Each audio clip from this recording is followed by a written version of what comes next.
And it's 10 family ties. The first couple of trailers for Security Breach featured a lot of Vany talking. However, she was talking to our player character Gregory, saying things in such a way that indicates that she has some form of involvement with him, be it as a sister or even as a mother, since she says things like, let's get you home and put you to sleep, instead of let's get you home so you can go to sleep. It's small things like this that indicate that somehow Vany would have a link to Gregory. However, in recent trailers, they've abandoned this idea seemingly, making no effort to reference their relationship or explain it further. This bothers me because I don't want to have to be worrying about goddamn familial relationships in this game while I'm trying to figure out the lore before anyone else does, because no matter what I come up with, someone in the comments says that I'm not the first to think of it, unless it's totally outlandish and everyone hates it. And at 9 hidden images. The first ever Security Breach trailer featured a shot of Gregory standing in front of broken security cameras showing the classic no signal static. However, there seemed to be faint images still able to show through those frames, but it was impossible to really tell. Trust me,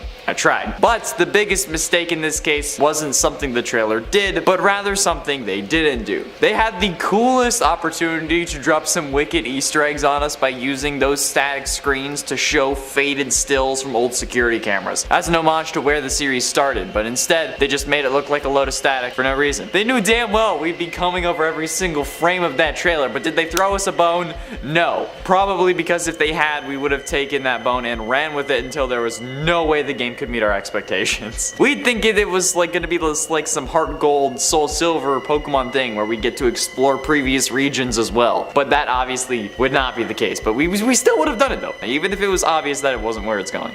And at 8, Music Man Spider. Music Man is already creepy as hell, okay? He feels like that uncle that's just sitting around. Whenever you show up to like a family gathering or event, he's just there. He's eating the finger sandwiches in the corner. He's just like staring you down. He chills behind you in Ultimate Custom Night. And then just like your old neighbors, he tells you to keep the racket down, resulting in a jump scare if you make or cause too much noise. But here comes FNAF 9 with some goddamn hallucination arachnophobia f***ing looking because Music Man has like 6 legs now and is gigantic and got like crawling out of a sewer. That got real creepy real fast. Considering how I'm arachnophobic and I already hated this guy. But to those who are arachnophobic and robophobic, which is the fear of robots, they're going to find these sections of the game absolutely unplayable. While yes, this guy is in Security Breach, I'm putting him on this list because I don't want him to be. I feel like it's a mistake to include this character. This is going to cause me to security breach my pants.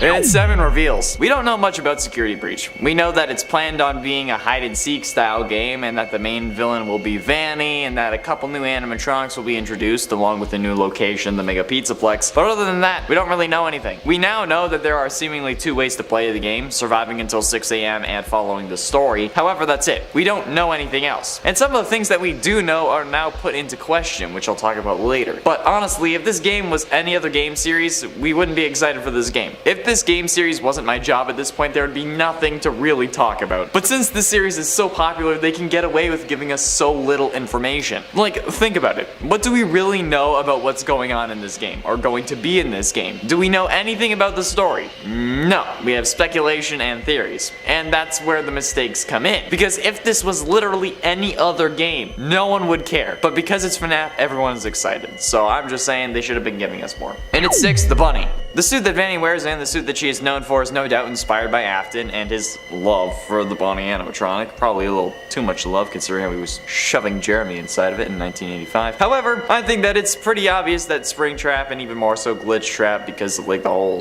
suit aesthetic, inspired Vany's suit as soon as we saw that she had bunny ears in that one promo image from like way back in 2019. Or even when we first saw her mask in FNAF VR in the Curse of Dreadbear DLC, even though it wasn't really a mask because her mask is a full-on head. But the suit that Vany wears is also clearly to be a suit, like made in a similar style to Glitchtrap suit, which suggests that William may have made it during one of his like takeovers. The suit is patchy with different materials and fabrics sewn in patches over certain places, like either because they're worn or because there was cuts or rips from her playing with her knife too much. But the stitching all over the body also suggests that it's actually a suit and that she's not just like an animatronic. Either way, making her a rabbit, at least in my opinion, was a mistake. Can we have something else, please? Be original. If you're going to be a serial killer, be original. Okay, get your own thing, damn it. William Afton is absolutely a furry. Halfway through, in at number 5, Tarzan. I mentioned before in other videos how the appearance of Monty when he drops off the swinging thing on the ceiling in the trailer is definitely in the game. However, something that I found interesting is that whatever he's swinging on, it should not physically be possible. Like, I get that it's a game and we need to suspend our disbelief, but this game is releasing on the next generation of consoles. Like, I can see Peter Parker running around his room in the reflection of like a kettle or a toaster in Spider-Man PS5, but you can't fix a pendulum swinging through what should be solid concrete on your ceiling, or like even if it's not concrete, just solid anything. For a game that's dead set on getting its details and its lore correct, so much so that they correct things in other games, you figured that they'd pay attention to something like that. There's not even like a rail system, or even like just like the hint of a shadow indicates that it should be able to move forward and back. There's nothing. It's just a solid piece of the roof. Or I don't know, maybe that's the point and this game is all a dream. That would make some sense to me, but I don't want to deal with that because we all know how everyone thinks about dream theory. This is what happens, Scott. You make all these little tiny details, so when you end up forgetting something, we all think that it's a clue. Same with the next point. In at 4, Misdirect. The Freddy and Friends cartoon was meant to be the way that the release date for Security Breach was revealed, or at least that's what we thought, until another State of Play trailer event released a new trailer for the game that gave us the official release date, making the other 2 episodes obsolete, if they were ever planned. Now, there are 2 ways that this could be a mistake. One, if they just got the timing wrong and they were supposed to start releasing episodes 2 weeks early, or if this was their plan all along, I would also consider that a mistake. As someone who went to college for advertising, I do know a couple things, contrary to popular belief, and honestly, if they had 6 episodes that slowly revealed the date, but then the last one got corrupted, and then the actual trailer revealed the full date, that would have been much better in my opinion. It would have been much stronger. The hype for the release date would have been building longer, and the State of Play trailer wouldn't have just come out of the blue. So I think that this was indeed an actual mistake, and that they were supposed to be releasing the other 2 episodes earlier, ending on the week that the State of Play trailer event happened. But someone screwed the pooch. The giant, face-eating, possessed animatronic pooch. Getting close to the end, in at number 3, mini-arenas. Now, I don't know what the hell those tiny little things were at the end of the latest Security Breach trailer, but they were one hell of a mistake in my head. Like, what? The whole point of the mini-arenas was that they were Bellora's children, but Bellora has been dealt with, and that was a whole thing that should have been like 10 years in the past or something like that, okay? So what's the deal? The mini-arenas, even if they are nightmare versions, have no place in this game, especially if they're nightmares in fact. So like, what the absolute living hell? Why must you do this to me, Scott? Stop torturing me with these goddamn additional animatronics! Also love you. And ultimately, in at number 2, the arm. Now, while there seemed to be nothing wrong with the actual arm, the main mistake they made was never mentioning it again, or even anywhere close to referencing it, which to me is one hell of a mistake, because if you forget, the arm was like the one thing that everyone was freaking out about at the end of the very first trailer. And then they didn't include it in any trailer afterwards, and especially because those were actual gameplay footage, which makes me think that it's not really going to be in the game. It makes it seem like it was intended to build hype, but not actually be in the game, which makes me think that it's going to be a mistake. If Vany is actually meant to be trying to save William, or I guess resurrect him, shouldn't there be more of an allusion to that in the trailers? Because this is a pretty big thing that needs to be handled at some point. I guess like they could be omitting it for surprise purposes, but I'd rather know something like that is going to be in the game rather than be surprised. I don't know, maybe I'm just spoiled, or maybe I want an actual answer from Scott for once, but either way, it was a mistake. Finally, and at number 1, story. There seems to be a lot of conflicting data and points in the FNAF series as a whole, yes, but also in the trailers. Like how in the trailer, Vany seemingly tells us to come home and that it won't happen again, which is a whole other can of worms, like I said, that suggests that Vany is Gregory's mother, but I talked about that earlier. But that line also suggests that Gregory ran away from the Pizzaplex. But in recent trailers, we learn that Gregory gets trapped in there accidentally. And in the RTX trailer, we hear Vany say, "Gregory, it's getting late, let's get home and put you to bed." But we know that he's only there late as an accident, so what's the deal here? And even in the first gameplay trailer, we hear Vanessa say that she can get us out of this place, but then we learn from Freddy that the doors don't open until 6. She also says that we won't want to be here at 6 AM, but that seemingly is the only time that we can actually get out of the doors. So is this hinting that the 12 AM to 6 AM classic gameplay version is going to lead to a bad ending? Maybe, but even so, why are the trailers contradicting themselves before the game even releases? releases. This is usually something that happens 3 games after a game's release, okay? Like FNAF 4 was conflicting with like everything else, wasn't it? So yeah, what the hell, Scott? I have no idea. Number 10, Vanessa. Don't get me wrong, I liked Vanessa in Security Breach, but I also kind of feel like her character suffered from wasted potential somewhat in this story. I wanted to learn more about the complexities of Vanessa. I wanted to learn more about her relationship with Afton and her own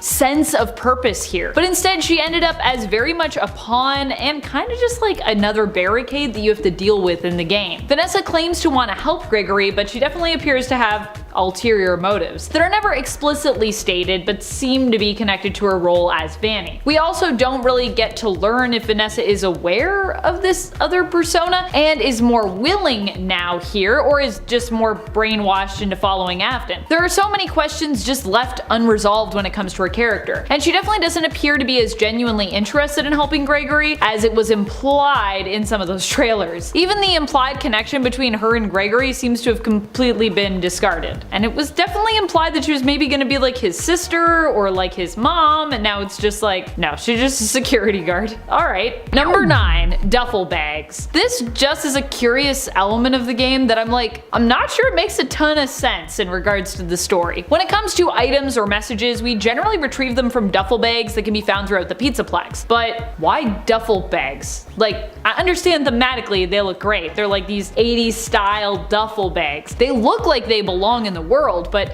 who's leaving them around? And why are there like messages and information and stuff inside them? Who's just putting notes in duffel bags and being like, I'll just leave that there? What is the narrative purpose of these duffel bags? As I said, they're cool. I mean, I definitely want to own one if they made them into merch. Also, if anyone is listening from Steel Wool and, you know, wants to make these into merch, I'll buy them. But I feel like the whole idea of what is inside them is just kind of random. Sort of the same with the music boxes, to be honest, that we find throughout and get prizes from and passes from, especially for carrying important things like passes. Like, why is that in a music box? But even then, I feel like those actually fit better than the duffel bags, narratively speaking. And friends, before we move on to this next spot, if you are loving this list and you want to talk about, you know, some more of the questionable choices in Security Breach, the mistakes if you will, be sure to let us know by giving this video a thumbs up. Also, I want to talk about some of the great stuff too, because there's a lot of great stuff in this game, so maybe if you thumbs it up, we can do the other part of it. Number 8, modern day. While setting Security Breach in the present day was a cool choice that I can totally respect, I'm not sure if it was like the right choice. After all, a lot of what is going on here just feels, I guess, a bit disconnected from the rest of, well, everything that has been established so far. That and there's just so much left that we have yet to resolve when it comes to the past of Five Nights at Freddy's. There's decades of history that is murky and that we've never even got into, and setting this game in the present day has not yet seemed to help clean up or clarify anything that really came before. It's still a bit early when it comes to our deep dive into, you know, all the Easter eggs, the hidden elements, the clues that could relate to the lore and theories that we've already established before. But on the surface, this game being set in the modern day just made it feel a little bit more disconnected overall from the franchise, in my personal humble opinion. What do you think? Was this a mistake for you? Would you want a game set in the past, possibly like in the 80s? Or do you want to just keep moving forward when it comes to the timeline? Number 7, lag. So one of the biggest mistakes in this game seems to be how laggy it is. From a production standpoint, of course, we're talking about. I mean, I understand that you might struggle to play in, you know, like high res, high definition and say, you know, stream Security Breach, because that's going to be hard, not just on your system or your console, but also on your internet. But even when you just play this game, like offline, it seems to have moments where it struggles a bit. It's lagging. Lag is just never fun. And yes, I know it's often inevitable in games that are giant like this one. At least, I mean, it feels somewhat inevitable. I don't think I've ever played a giant game that hasn't lagged somewhere. But that doesn't mean that any of us, developers or players alike, need to like lag. So you know what? I still don't like it. Number 6, I can't go-kart. You all know how excited I was to have Roxy Raceway and to have this potential to just race go-karts around everywhere. Not only did Roxanne Wolf turn out to be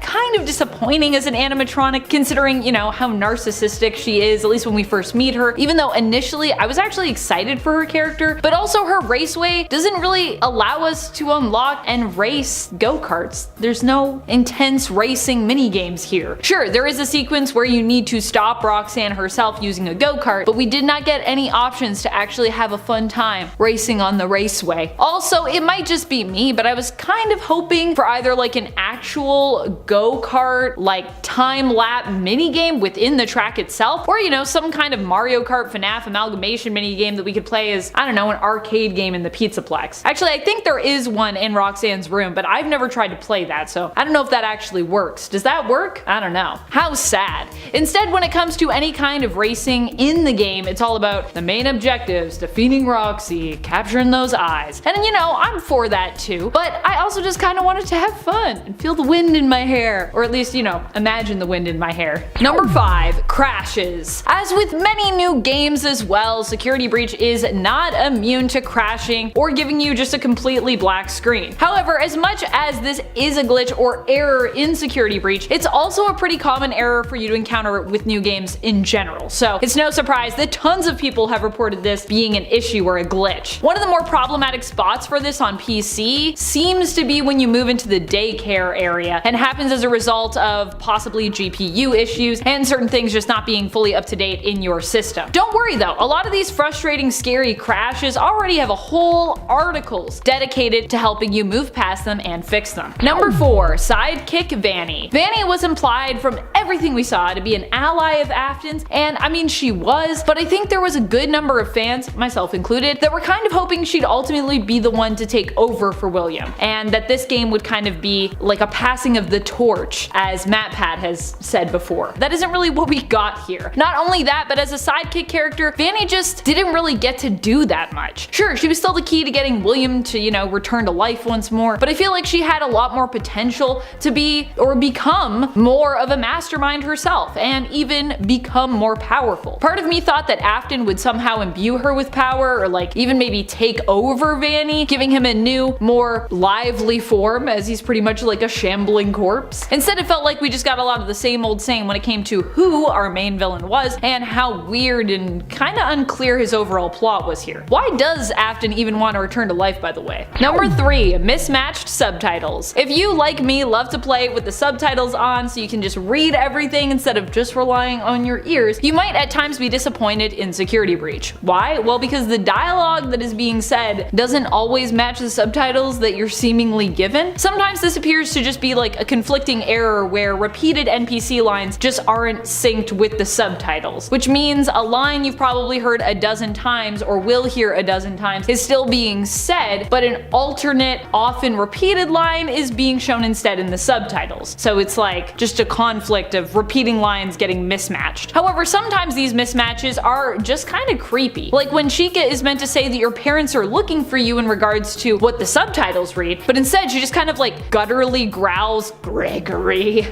Wait a minute, Chica, I heard you. It's not what you said. Number 2, unable to save. Sometimes this seems like it might be a glitch when it happens before 6 AM, but after 6 AM it's definitely like a choice that you make. It's not a glitch then. If you choose to stay in the Pizzaplex and not leave after having that initial chance to escape, you have to be a lot more careful, as you can no longer save. You can't use those save stations that you could use before. This was obviously a choice in order to help, you know, raise the stakes when it came to your death as Gregory in the game. Anytime you get caught or you seemingly die, you now have to start all the way back from the last checkpoint with no option of you getting to choose when to save your progress. For those who dislike having to run through segments of a game possibly on a loop when struggling, this is likely a nightmare. For gamers, however, who enjoy this kind of play style, and you know, maybe enjoy some sense of punishment, they like when it punishes them a bit, a game, this probably isn't that bad. Still, there are lots of people out there looking to get around this part of the game by exploiting glitches, so obviously there are enough people out there who are not a huge fan of this style of gameplay. So people are looking for ways to get around it, or simply they just find it annoying and they're like, this is fine, but not all the time, because I'm gonna play this game a lot. Obviously we're all gonna play this game a lot because we're gonna be looking for like every little detail. Number 1, deleted scenes?